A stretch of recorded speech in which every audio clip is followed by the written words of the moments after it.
آسمان سے برکتوں کے دروازے کھول دیں گے، زمین سے بھی برکتیں کے دروازے کھول دیں گے، زمین آسمان ان کے لیے برکتیں اجاریں گے جو نبی پاک صلی اللہ علیہ وسلم کی مبارک زندگی پر آئے گی۔ ایک دفعہ نبی پاک صلی اللہ علیہ وسلم تشریف فرما تھے، آرام کر رہے تھے، فرشتے آئے اور کہنے لگے، ایک فرشتہ دوسرے سے کہنے لگے، ان لصاحبکم ھذا مثلا فاضربوا له مثلا، تمہارے ساتھی کی ایک مثال ذرا بیان تو کرو۔ وہ کہنے لگا وہ نائم، یہ تو آرام کر رہے ہیں۔ اس نے کہا نہیں بھائی، ان العین نائمۃ والقلب یقظان، آنکھیں آرام کر رہی ہیں، دل ان کا جاگ رہا ہے۔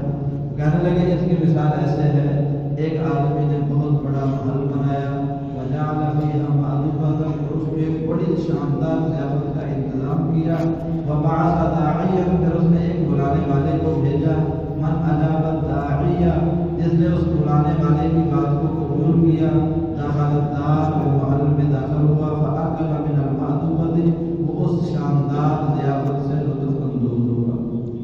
ومن لم یجب الداعیہ، جس نے اس بلانے والے کی بات کو قبول نہیں کیا، لم يدخل الدار، وہ اس محل میں داخل نہیں ہوا، لم یأکل من المأدبۃ، اور نہ ہی اس کو اس دعوت سے، اس ضیافت سے لطف اندوز ہوگا۔ اور کہنے لگے اقبلوها له لیفتحوا، اب اس کی طرح تفسیر بھی تو کرو، کیا مسئلہ ہے، کیا مطلب ہے اس کا؟ وہ کہنے لگے یہ تو سو رہے ہیں، کہنا نہیں، ان العین نائمۃ والقلب یقظان، آنکھیں سو رہی ہیں، دل جاگ رہا ہے۔ وہ کہنے لگے کہ یہ جو محل بنانے والی اللہ کی ذات ہے، جو محل ہے وہ جنت ہے، جن کو بھیجا جا رہا ہے وہ حضرت محمد صلی اللہ علیہ وسلم ہے۔ من اطاع محمد فقد اطاع اللہ، جس نے حضرت محمد صلی اللہ علیہ وسلم کی اطاعت کی اس نے اللہ کی اطاعت کی۔ من عصى محمد فقد عصى اللہ، جس نے نبی پاک صلی اللہ علیہ وسلم کی نافرمانی کی اس نے اللہ کی نافرمانی کی۔ اس لیے میرے دوستوں نیت کریں کہ انشاءاللہ سنت زندگی کو اپنانا ہے، دوسروں کو اس پر لے کر آنا ہے۔ سنت زندگی میرے دوستوں کامیابی ہے، کامیابی وللہ العزہ ولرسولہ وللمؤمنین، عزت اللہ کی ہے، اللہ کے رسول کی ہے اور مومنین کی ہے۔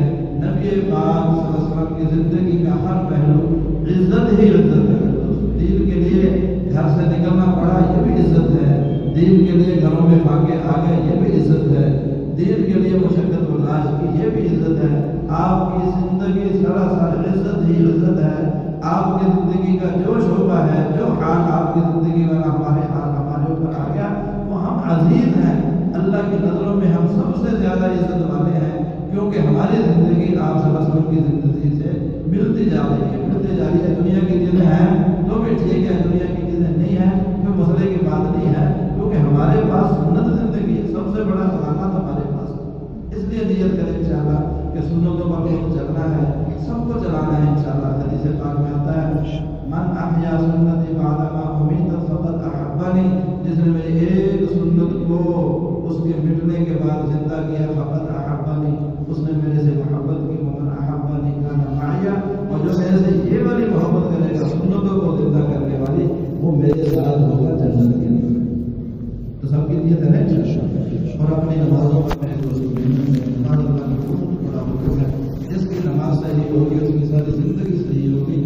قیامت میں سب سے پہلے حساب نماز کا ہوگا۔ نماز ٹھیک ہوگی باقی اعمال میں ٹھیک نکلے گی، نماز میں کمی ہوئی باقی اعمال میں ٹھیک نہیں نکلے گی۔ خود نماز کا اہتمام کرنا، اپنے سارے مسلمان بھائیوں پر اس کی محنت ہو جائے، کوشش ہو جائے، کوئی مسلمان بے نمازی نہ رہے، کیونکہ سارے نیت کرتے رہے خود بھی نماز کی محنت کرنی اور اپنے مسلمان بھائیوں پر بھی اس کی محنت کرنی ہے۔ اور پھر میں دوستوں جتنی زندگی ہے وہ جو کہ سنت کے مطابق گزارے تو اس کو سیکھنا پڑے گا۔ تو سیکھنے کے لیے علماء کی خدمت میں حاضر ہونا، ہمارے بڑے جو فرماتے ہیں علماء کے پاس بیٹھنے کو عبادت یقین، ان کی بات ہے کہ عبادت، علماء کے پاس بیٹھنا ہی کیا ہے؟ عبادت ہے۔ علماء کی قدر ہو، قرآن والوں کی قدر ہو، مدرسوں کی قدر ہو، قرآن کی قدر ہو۔ حدیث پاک میں آتا ہے آپ صلی اللہ علیہ وسلم نے فرمایا کہ سمیت لیلۃ اسری بی الی الحق، جس رات مجھے یہ معراج کروائی کہ میں نے سنا تو اللہ تعالیٰ نے فرمایا یا محمد، اے محمد صلی اللہ علیہ وسلم، مر امتک ان یکرموا ثلاث، اپنے امت کو حکم دے تین آدمیوں کی قدر کیا کریں، العالم، ایک تو عالم کی، والوالد، دوسرا اپنے والد کی، وحامل فرمایا کہ حذروہم، ان کو ذرا متنبہ رکھو اپنی امت کو، چوکنا کر دو اس بات سے کہ یغضبوہم او یہینوہم، کہ کہیں ان قرآن والوں کو، علماء کو، اپنے والدین کو کہیں ان کی اہانت نہ کر بیٹھے، کہیں ان کی اہانت نہ کریں، ان پر غصے ہوں، غصے نہ ہو جائے۔ فإن غضب يشتد عليه فإن غضب يشتد من يغضب عليه، کہ کیونکہ میرا غصہ ان پر سب سے زیادہ ہوتا ہے جو ان کو ہوتا ہے۔ پھر فرمایا کہ حملۃ القرآن، یہ جو قرآن والے ہیں یہ اللہ کے خاص لوگ ہیں، یہ اللہ کے اہل ہیں، یہ کیا ہے؟ اللہ کے اہل ہیں۔ لولا القرآن محفوظا فی صدورہم، اگر قرآن ان کے سینوں کے اندر محفوظ نہ ہوتا تو کیا ہوتا؟ لہلکت الارض ومن علیہا، زمین اور جو کچھ زمین کے اوپر سارا ہی ختم ہو جاتا ہے۔ پھر فرمایا حملۃ القرآن لا يعذبون ولا يحاسبون یوم القیامہ، قیامت والے دن یہ جو قرآن والے ہیں نہ ان کا کوئی حساب ہوگا نہ ان کو کوئی عذاب ہوگا۔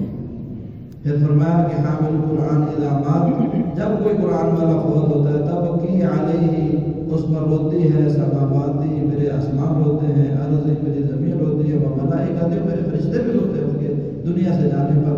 پھر فرمایا کہ یا محمد، اے محمد صلی اللہ علیہ وسلم، ان الجنت تشتاق الی ثلاث، سارے کائنات کے جتنے انسان ہیں وہ جنت کے مشتاق ہیں، اور جنت 3 آدمیوں کی مشتاق ہے۔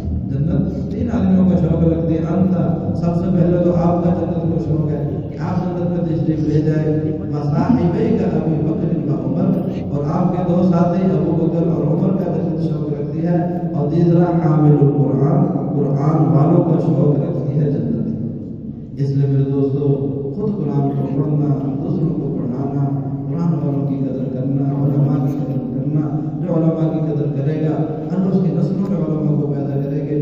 انسان ہے میرے دوستو، کمی کس میں نہیں، کسی کی کمی نہ دے، خصوصاً یہ جو حضرات ہیں ان کی تو کمی کی طرف ہماری نگاہ جائے ہی نہ۔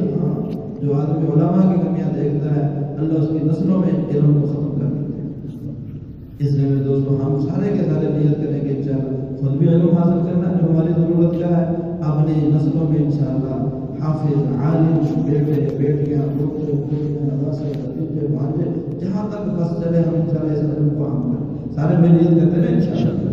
اور اس طرح میرے دوستو اللہ کا ذکر اتنا کرنا کہ ہماری 24 گھنٹے کی زندگی اللہ کے دھیان والی ہو، ہر وقت ہمیں استحضار ہو، اللہ مجھے دیکھ رہے ہیں، اللہ میری ہر بات کو سن رہے ہیں، اللہ میرے ساتھ ہے، اور یہ ذکر سے پیدا ہو۔ صبح و شام 2-3 گھنٹے فارغ کر کے اللہ کا ذکر کرنا، قرآن پاک کی تلاوت کرنا، ان کے فضل کے دعاؤں کا استحضار ہو، اس کو پڑھنا، نبی پاک صلی اللہ علیہ وسلم کے دائرے گرامی پر کثرت سے درود پاک پڑھنا، اور پھر میرے دوستوں نبی پاک صلی اللہ علیہ وسلم والے مبارک اخلاق کو اپنانے کی کوشش۔ حدیث پاک میں آتا ہے کہ وہ المسلم من سلم المسلمون من لسانه ويده، کہ مسلمان اخلاق کا آخری درجہ یہ ہے کہ اس کے ہاتھ سے، اس کے اعضاء و جوارح سے اور اس کی زبان سے دوسرے مسلمان محفوظ رہیں، کسی کو تکلیف نہ ہو، کسی کو تکلیف۔ اور اعلیٰ درجہ کا صرف من کا تاک، جو کاٹے تو اس کے ساتھ جوڑو، واعف عن من ظلمک، جو ظلم کرو اس کو معاف کر کے چلے جاؤ، احسن الی من اساء الیک، جو تمہارے ساتھ برا کرے تم اس کے ساتھ اچھا کرو، اور جو تمہیں محروم کرے تم اس کو عطا کرو۔ تو اس اعلیٰ درجے پر پہنچنے کی نیت کرتے ہیں، سارے بھائی نیت کرتے ہیں ہم مسلمانوں پر خرچ کر رہے ہیں، خطاؤں کو معاف کریں۔ مولانا احسان صاحب دعوت برکات فرمایا کرتے ہیں کسی کو سر پر بٹھانے کے لیے، کسی کو کھانے کھلانے کے لیے، کسی کا اکرام کرنے کے لیے، اس کو عزت دار بنانے کے لیے، اس کو چومنے کے لیے یہ بات کافی ہے کہ اس نے کلمہ پڑھا ہوا لا الہ الا اللہ محمد، اس کی زبان اور ہماری زبان اور، اس کا رنگ اور اس کا ہمارا رنگ اور، ان کی نسل اور ہماری نسل اور، وہ کسی اور جگہ کا رہنے والا ہم کسی اور جگہ کا، لیکن وہ مسلمان ہے، اس کا اکرام کریں گے، اس کو عزت دیں گے، اس کو کھلائیں گے پلائیں گے، اور مسلمانوں کے عیبوں کو نہ دکھائیں۔ ہاں ولا تجسسوا، تجسس نہ کرو، ولا یغتب بعضکم بعضا، اگر کسی عیب پر نظر پڑ جائے تو اس کو بیان نہ کرو، یہ انتہائی سخت گناہ ہے۔ ان یاکل لحم اخیہ میتا فکرہتموہ، گویا کہ اپنے سگے بھائی کا گوشت کھانا، اتنا سخت گناہ ہے۔ ایک صحابی رضی اللہ عنہ، ان سے زنا ہو گیا، آپ کی خدمت میں آ گیا، ان سے زنا ہو گیا، مجھے پاک کر دیں۔ آپ نے فرمایا تو نے زنا نہیں کیا، نہیں آپ نے میرے سے ہو گیا، آپ نے فرمایا تو نے نہیں کیا، تو نے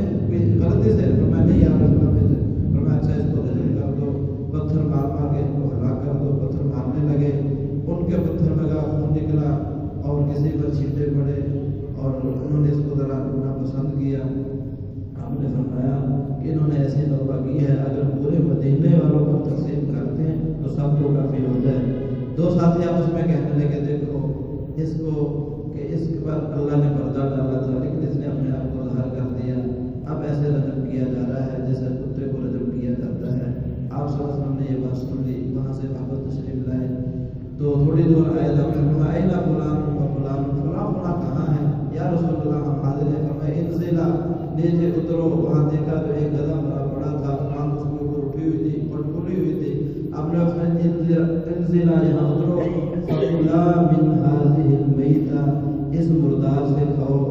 یا اللہ کے رسول آپ ہمیں مردار سے کھانے کا حکم دے رہے ہیں. فرمایا تھوڑی دیر پہلے جو تم نے اپنے بھائی کی غیبت کی تھی وہ اس کے کھانے سے زیادہ سخت ہے. وہ اس کے کھانے سے زیادہ سخت ہے. فرمان میں نبی پاک صلی اللہ علیہ وسلم کا کیسے سمجھا دیا مجھے آپ کو. مسلمان کا میرے دوستو خیر کے ساتھ تذکرہ ہو, اس کا شر کے ساتھ تذکرہ ہی نہیں. یہ اللہ کا بڑا محبوب ہے. مسلمان اللہ کا بڑا قیمتی ہے. کسی کے محبوب کو ہم پورا کریں گے میرے دوستو وہ اس کو اچھا نہیں لگتا. کسی کا بیٹا جتنا بڑا برا ہے اس کے سامنے میں بڑا یہ برا ہے تو اس کو یہ آپ کی بات بری لگے گی. وہ خود کہے تو الگ مسئلہ ہے لیکن ہم کہیں گے تو وہ بڑا برا ہے. اس نے میرے بیٹے کو برا کیا حالانکہ وہ برا ہے لیکن اس کے سامنے کہیں گے تو اس کو اچھا نہیں لگے گا. یہ کلمے والا اللہ کے یہاں بڑا محبوب ہے. اللہ کو بڑا پسند ہے. یہ سارے کائنات اس کی وجہ سے چلا رہے ہیں. سارے کائنات سارے دنیا کے جتنے نظام چل رہے ہیں اس کلمے والے کی وجہ سے چل رہے ہیں. جسے پاک میں آتا ہے لا تقوم الساعة حتى يقال اللہ اللہ. جس وقت تک کوئی بھی ایک بھی بندہ اللہ کہہ رہا ہے اس وقت تک قیامت قائم نہیں ہوگی کہ یہ سارا نظام اس اللہ کہنے والے کی وجہ سے چل رہی ہے. اتنا قیمتی ہے اور میں اس کی برائیاں دیکھوں برا مجھے تو بڑا خطرہ ہے. حدیث پاک میں آتا ہے ایسا فرمایا کرتے ہیں گرامی فضائل سرکاری اعمال میں بھی پڑھا کہ جو کسی مسلمان کو کسی برائی پر عار دلاتا ہے اس وقت تک موت نہیں آئے گی جب تک اس برائی میں خود نہیں ہو چکا. تو کسی کا عیب دیکھنا ہی ہے. اچھائیاں دیکھنی ہیں اچھائیاں دیکھنی ہیں. مولانا الیاس صاحب فرمایا کرتے تھے کہ ہمارا تو کام ہی اچھائیوں کا لین دین ہے. اچھائیوں کے تذکرے کریں گے اللہ اچھائیاں پھیلائیں گے. امیر القاتل بترک ذکر ہی حضرت ابوذر فرمایا کرتے تھے قاتل کو ختم کرنا اس کا تذکرے کرو. برائیوں کے تذکرے ختم کر دو اچھائیوں کے تذکرے کرو. آج میرے دوستوں مجھے کوئی آپ کو کوئی نبی تو ملیں گے. انبیاء علیہم الصلوات و تسلیمات معصوم ہوتے تھے. حضرات صحابہ رضی اللہ عنہم اجمعین محفوظ تھے. ان کے بعد میرے دوستوں کو کامل دنیا میں ملے گا نہیں. کمیاں ضرور ہوں گی. کمیاں دیکھیں گے اپنا نقصان کریں گے. اچھائیاں دیکھیں گے میرے دوستوں اللہ جل شانہ میرے آپ کے اندر اچھائیاں پیدا کریں گے. تو سارے بھائی نیت کرتے ہیں نا انشاءاللہ ان اخلاق پر خود بھی آنا ہے سب کو لے کر آنا ہے. اور پھر میرے دوستوں جو عمل بھی کرنا ہے خالص اللہ کی رضا اللہ راضی ہے بس. اور کوئی بھی میرے دوستوں جذبہ نہ ہو.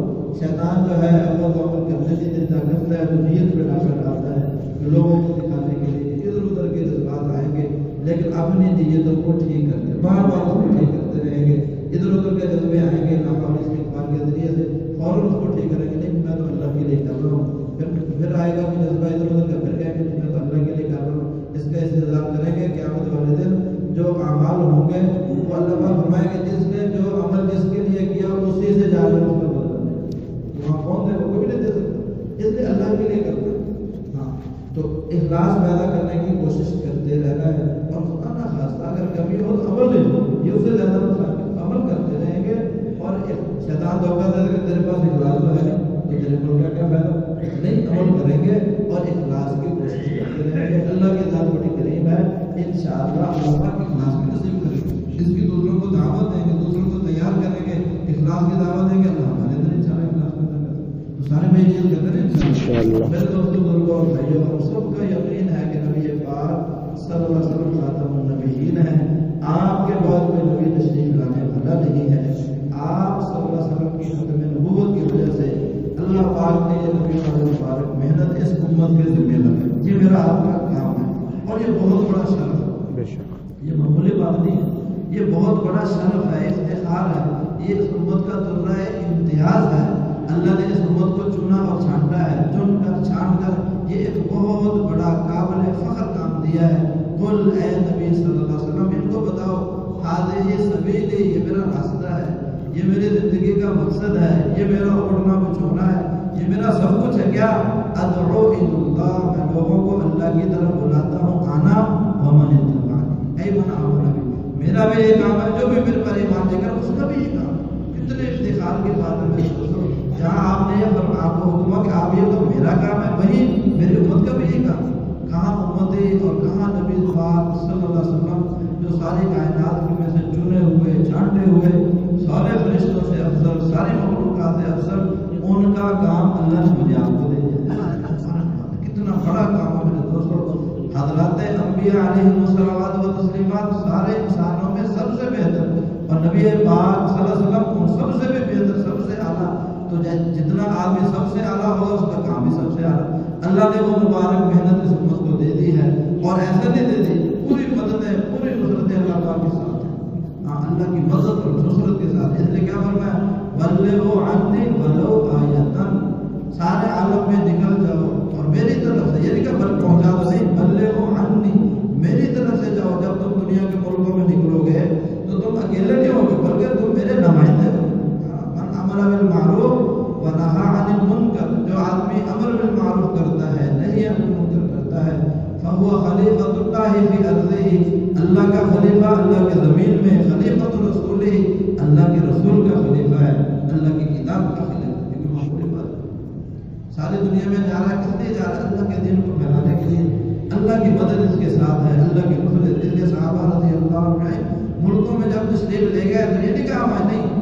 رستم نے بے شک پوچھا کہ تم کیسے حضرت بن عامر رضی اللہ عنہ رستم کے دربار میں تشریف لے گئے، اور اس نے بڑا یعنی اہتمام کیا، بڑے یعنی میدان جنگ میں ہے لیکن وہاں اس نے ایسا یعنی اپنا خیمہ بنایا کہ سونے چاندی کی تاروں کے اس نے قالین، ریشم کے قالین بچھا دیے، بڑا سونے کا تخت یہ ہو کہ مسلمانوں کو پھر بلایا کہ اپنے کسی آدمی کو بھیجو بات کرنے کے لیے، میں ان سے بات کرنا چاہتا ہوں. اب یہ ساری شان و شوکت آگے روک پڑ. اب یہ تشریف لائے حضرت بن عامر رضی اللہ تعالیٰ عنہ. حضرات صحابہ میرے دوستوں دنیا کی چیزوں سے متاثر نہیں ہوتے تھے. ان کے دلوں میں اللہ کی عزت عالی کا یقین تھا، اللہ کی محبت تھی، اللہ سے ڈرتے تھے، اللہ سے خوش ہوتے تھے. دنیا کی چیزیں ان کو کوئی زیر کر نہیں سکتی تھی، متاثر کر نہیں سکتی تھی. اس لیے تشریف لائے اور چن کر بھیجا بھی ان کو. کوئی میرے جیسا نہیں کہ جو جاتے چل جائے نظروں سے دیکھے، نہیں، بھیجا ان کو جن کی دنیا نکلی ہوئی تھی. تشریف لائے، ہم دیکھو سارا کچھ کیا ہوتا نہیں. ان کے پاس تو سواری بھی اعلیٰ درجے کی تھی، سواری بھی کم درجے کی، اور تلوار کے اوپر کپڑے لپیٹے ہوئے ہیں، وہ بھی کوئی خاص نہیں، کپڑے بھی اس طرح سادہ سے تھے. اب اس نے کہا کہ اپنا گدھا یہاں چھوڑ. کہا نہیں، یہ تو میرے ساتھ جائے گا، اندر جائے گا، تمہارے قالین سونے چاندی کے قالینوں کے اوپر چلے گا. اگر نہیں جانے دے تو کبھی واپس جاتا ہوں. اس نے کہا پیغام نے نہیں، اس کو واپس نہیں جانے دینا، اس کو واپس نہیں جانے دینا. اللہ روڈ صحابہ فرماتے نا کہ وہ کہتے تھے کافر کہ جب تم ہماری سرحدوں میں داخل ہو جاتے ہمارے دل کامنا شروع ہو جاتے. سرحد میں داخل ہوتے تھے دل کامنا شروع ہو جاتا تھا. کیوں کہ ان کے دلوں میں اللہ کی محبت تھی، دل میں اللہ کی محبت تھی، اللہ روڈ ڈالا ہوتا تھا. اب اپنے گدھے کو ساتھ لے کر کے اندر لے کر گئے، اور اس نے وہ سونے چاندی کے تاروں کے اور اسی طرح ریشم کے قالین جان بوجھ کر ان کے قالین کے اوپر نیزہ مارتے ہوئے جا رہے ہیں، اس کو کاٹتے ہوئے جا رہے ہیں کہ میرے دل میں اس کی ذرا بھی قدر نہیں، ذرا بھی قدر نہیں.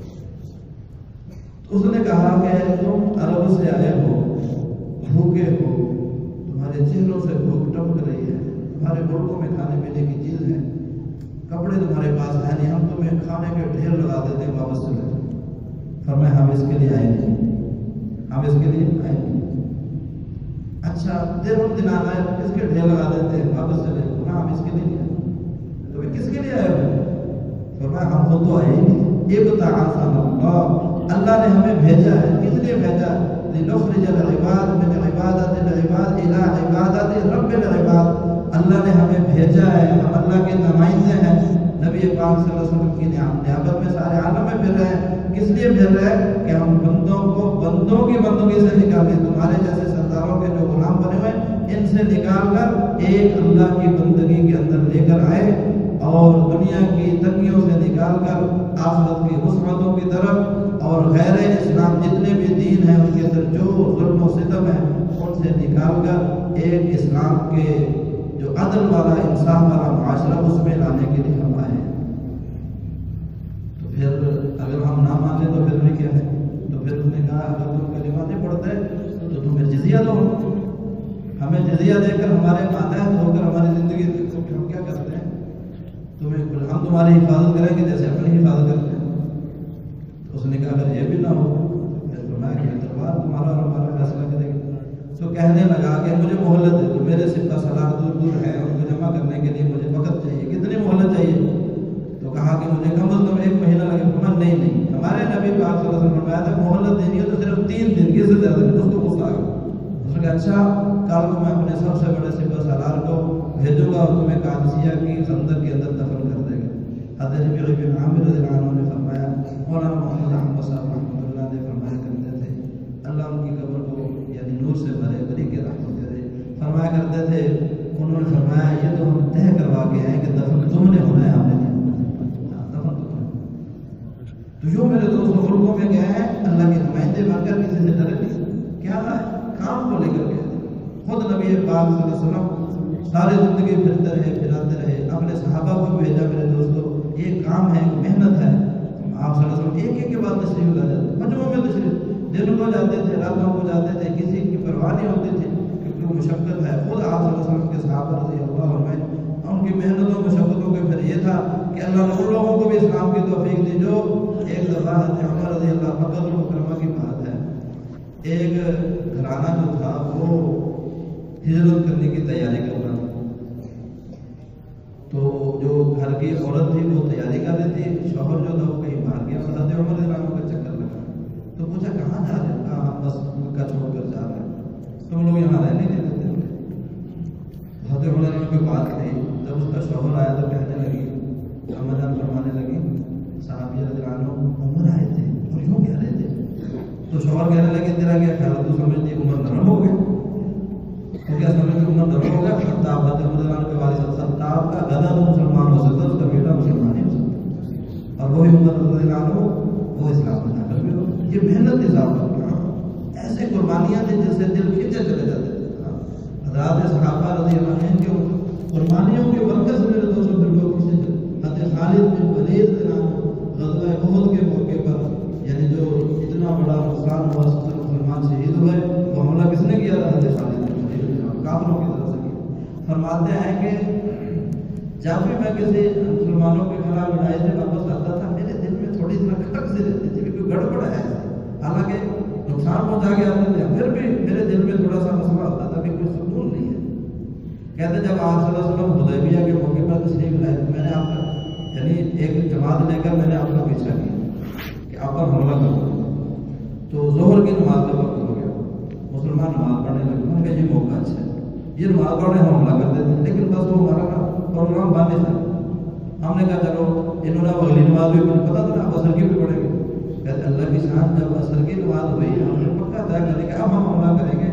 اثر کی نماز آپ صلی اللہ علیہ وسلم نے وہ صلاۃ یعنی وہ جو صلاۃ الخوف ہے اس کے طریقے پر پڑھی کہ آدھے مسلمانوں نے نماز پڑھی اور آدھے حفاظت کے لیے کھڑے ہوئے۔ ہم نے کہا یہ کیا ہو، ان لوگوں کی اوپر سے حفاظت ہوتی ہے، ہم نے پکا پروگرام بنایا اور انہوں نے ترتیب بھی بدل دی، آدھے نماز پڑھ رہے اور آدھے جو ہے وہ کھڑے ہیں، دوسرے آدمی نے بعد میں نماز پڑھی۔ ہم نے کہا کہ اس آدمی کی اللہ کی طرف سے حفاظت کی جاتی ہے۔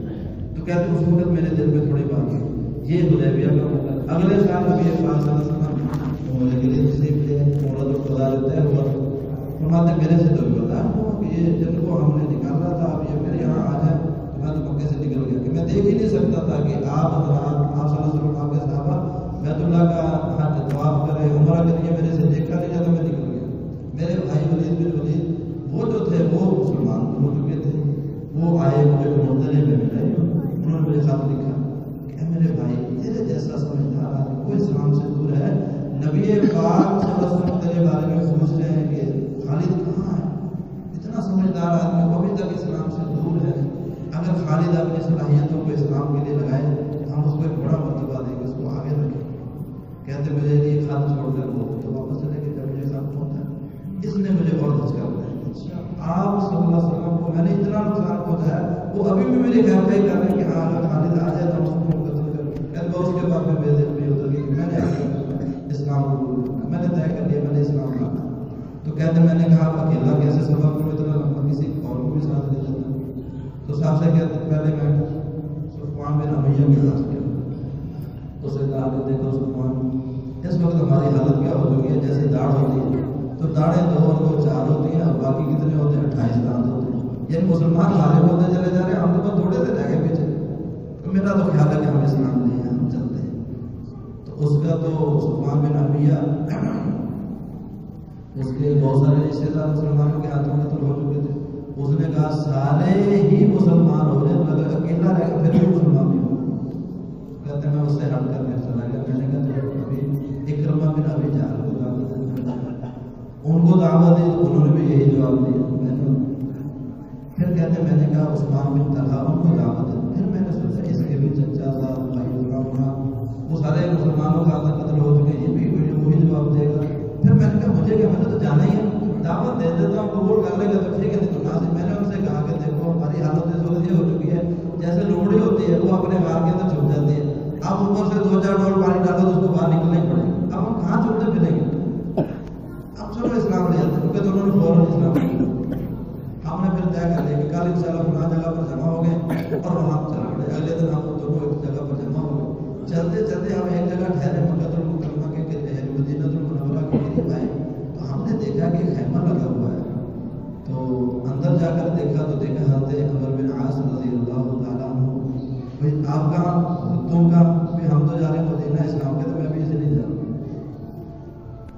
تو اب یہ تینوں حضرات یہ معاملہ چل پڑا مدینہ المنورہ کی طرف. فرماتے ہیں کہ ہم پیر ابی عتبہ پر پہنچے تو وہاں ہم نے دیکھا کہ آپ کہہ رہے یا ربا یا ربا. اپنے غلام کو آواز دیا یا ربا یا ربا کا میں نے ادھر سنا. تو کہتے ہم نے سنا تو ہم نے کہا پہلے آواز جو شہر کی ہماری کام کو نبے گیا اللہ ہمیں نفع دے گی، ہم کام ہو گئے.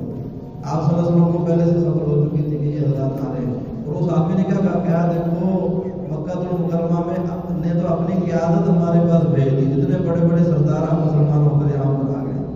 آپ صلی اللہ علیہ وسلم کو پہلے سے خبر ہو چکی تھی. آپ صلی اللہ علیہ وسلم بڑے خوش تھے، صحابہ بھی بڑے خوش تھے. حضرت خالد بن ولید رضی اللہ عنہ فرماتے ہیں کہ میں خدمت میں حاضر ہوا. میں نے سلام کیا آپ صلی اللہ علیہ وسلم کو اور میں نے کہا جی میں تو آپ کے ہاتھ پر بیعت کرتا ہوں. میں نے کلمہ پڑھا اشہد ان لا الہ الا اللہ واشہد ان محمدا عبدہ. میں نے عرض کیا اللہ کے رسول میں نے اسلام کی خاطر بڑا زور لگایا ہے.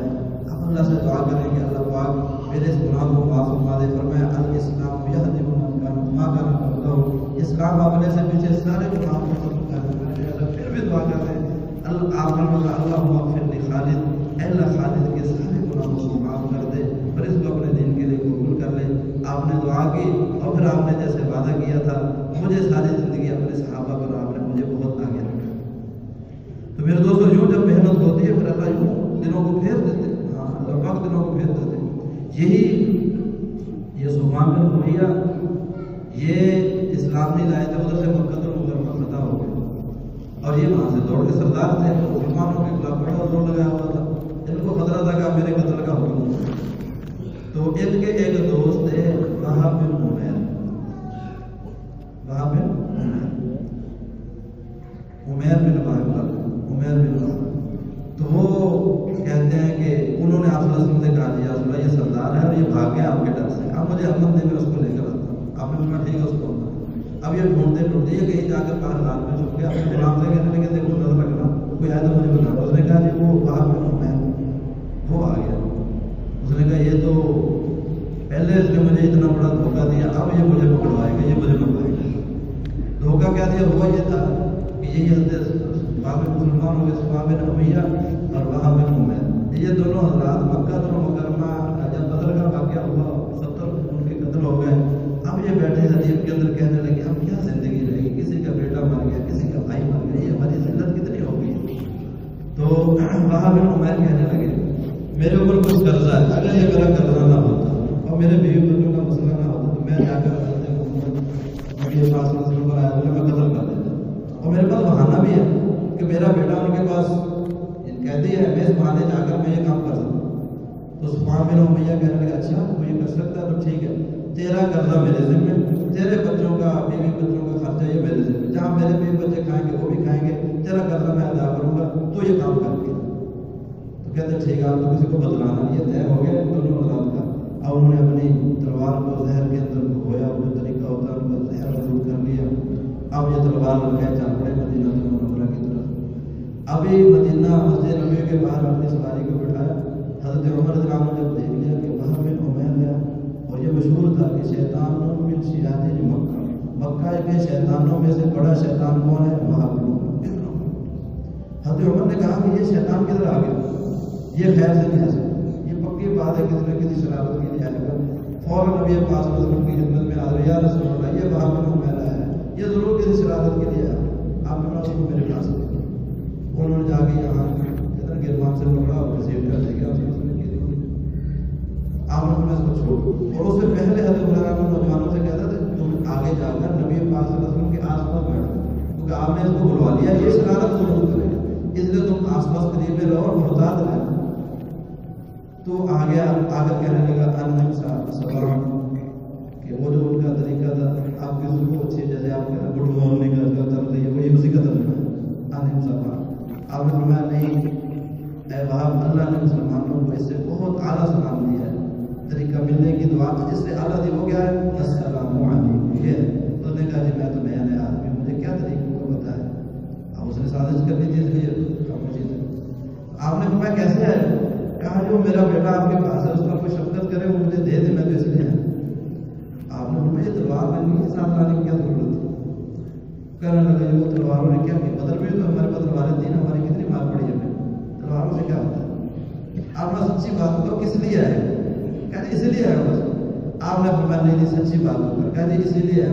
اچھا وہ جو تو اور صفوان بیٹھے تھے خدیب کے اندر بیت اللہ کے قریب، اور تو نے کہا تھا کہ میں جا کے محمد صلی اللہ علیہ وسلم کو قتل کرتا ہوں، لیکن مسئلہ یہ ہے کہ قرضہ میرے اوپر ہے، بچوں کا مسئلہ ہے، تو یہ اگر ہوتا تو نے کہا تھا ٹھیک ہے، پھر تو نے تیاری کر کے کہنے لگا اشہد ان لا الہ الا اللہ اشہد ان محمد رسول اللہ۔ پہلے تو ہم شک کرتے تھے، لیکن یہ بات میرے اور اس کے علاوہ کسی کو پتہ ہی نہیں تھی، یہ آپ کو ضرور اللہ ہی نے بتلائی ہے، آپ اللہ کے نبی ہیں۔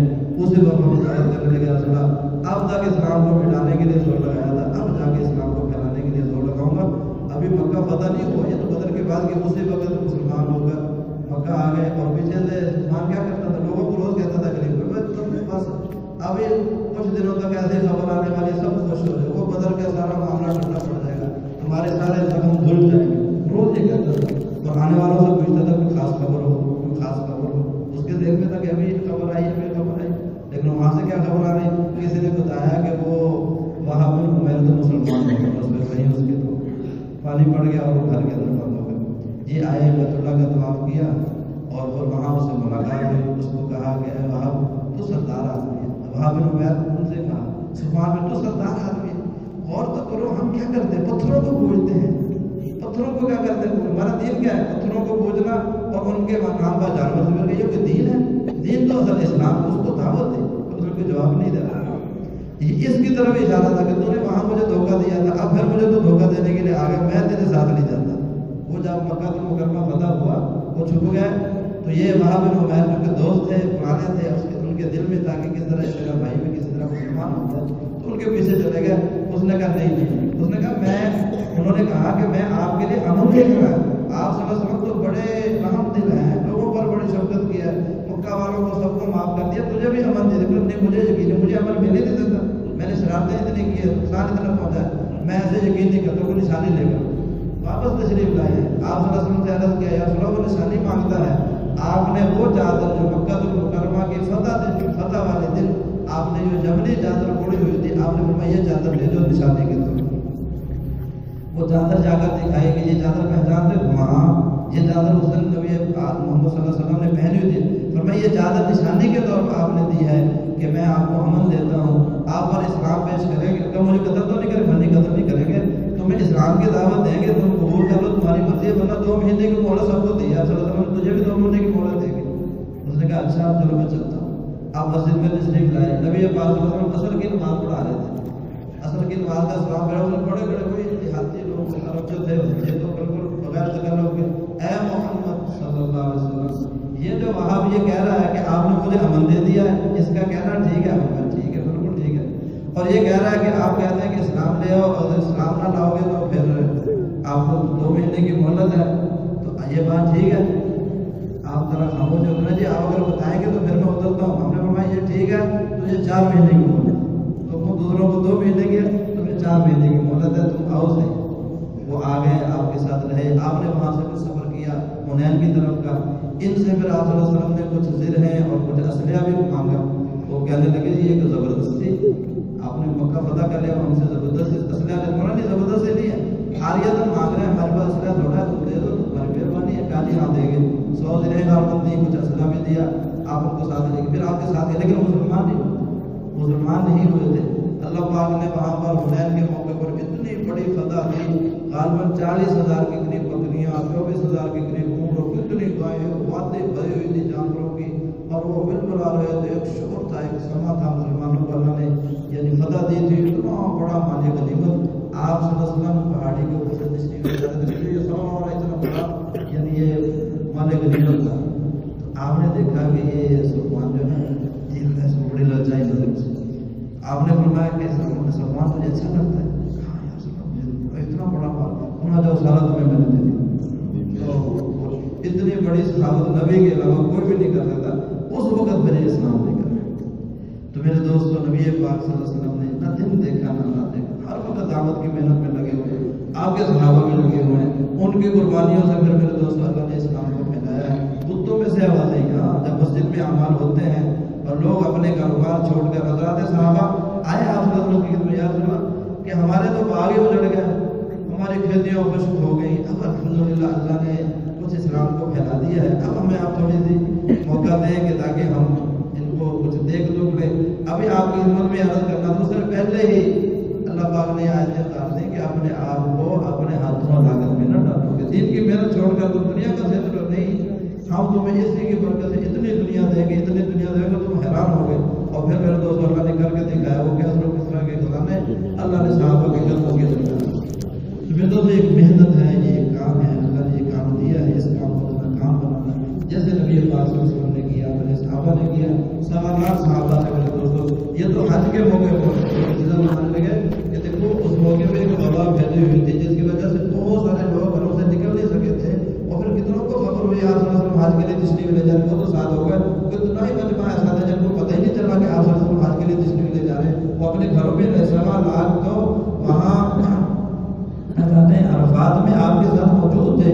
اس سے کہیں زیادہ مجمع جو لوگ اپنے گھروں میں مسلمان تھا, اتنے زیادہ صحابہ نے, لاکھوں کی تعداد تھی میرے دوستوں, سارے عالم میں پھیل گئے ہیں, ساری دنیا میں اپنی قبریں بنا دی میرے دوستوں.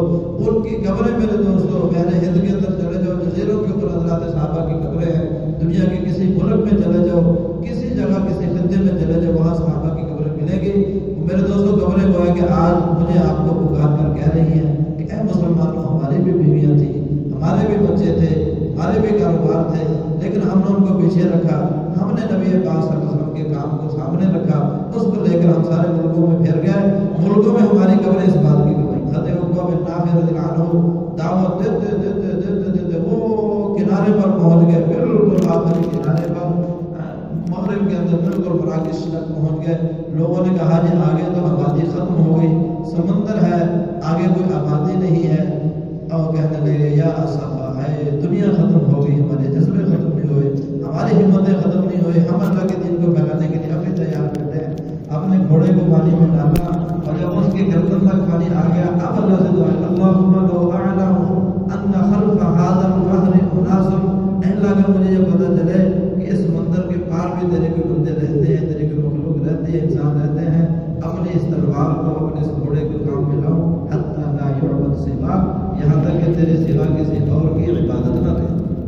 تو میرے دوستوں یہ ان کے جذبے تھے. حضرت عباس رضی اللہ عنہ 8 بیٹے ہیں تو 8 ملکوں میں قبریں, ساری دنیا میں پھیل گئے کہ اللہ کا کلمہ سارے عالم میں زندہ ہو جائے. آج میرے دوست اللہ نے وہی محنت مجھے آپ کو دی ہے, ہمیں میرے دوست اس محنت کو اپنی محنت بنائیں.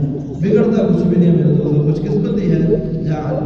توبہ لمن جعل اللہ مفتاحا للخیر ومغلاقا للشر, خوش قسمتی ہے اور بڑی خوش نصیبی کی بات اس آدمی کے لیے جس کو اللہ خیر کے پھیلنے کا, شر کے بند ہونے کا ذریعہ بنا دے. اس کے لیے سارے بھائی تیار ہیں انشاءاللہ. اللہ نے اتنی بڑی نعمت دی, اتنا بڑا کام دیا, ہم نے میرے دوست اس میں سستی کی, کمی کی, اس بار اللہ کے سامنے توبہ ہو, استغفار ہو کہ اللہ نے کام دیا, ہم نے اس کو کیا نہیں, کیا تو درجے میں نہیں کیا جیسے کرنا چاہیے. اللہ ہمیں معاف کر دیں اور آئندہ کے لیے عزم کریں گے انشاءاللہ. اپنے زندگی کا مقصد اسلام کو بنائیں. مجھے سارے بھائی نیت کرتے ہیں نا اس طرح